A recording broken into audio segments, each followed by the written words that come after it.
We've got another series in our another video in our series on radios. Unfortunately, there's no wind out right now, so the flag's not waving. But we are still here at the Titan II Missile Silo Museum, just south of Tucson, and we're using their big giant antenna to run our ham radio. And we've got some scanner stuff going on in the background for background noise. This time we're going to talk about the GMRS, the General Mobile Radio Service, and again I'll use some of my notes here and I'll make a link to these notes available in the video.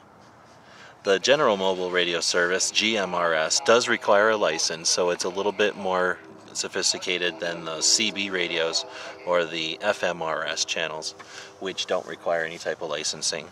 The license for a GMRS is $85 for a 5-year license. There's no test required, but they do want people to be licensed so that they know the rules and they don't interfere with each other's use of the channels. The radios are up to 5 watts. A lot of them are this style with integral antenna. They also have, a lot of them have the FRS channels built in, and honestly a lot of people don't recognize the difference between GMRS and FRS, and I'll probably do a video to compare them both when I've got a little bit more time.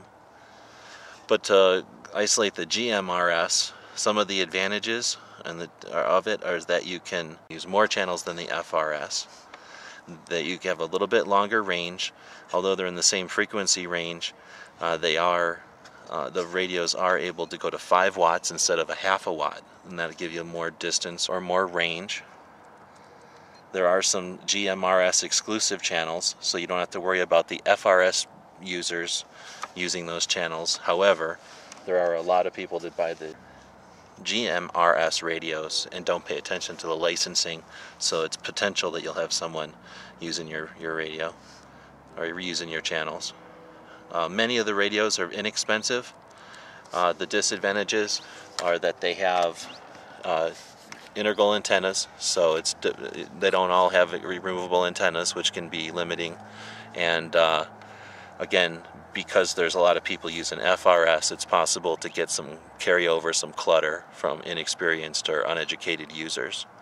But generally, I'd say this is a step up from CB and a step up from FRS, and it's just below ham. And if you're not interested in taking a test that requires any kind of studying, this would definitely be the way to go. However, it's $85 for 5 years, where a ham license is only $15 for 10 years.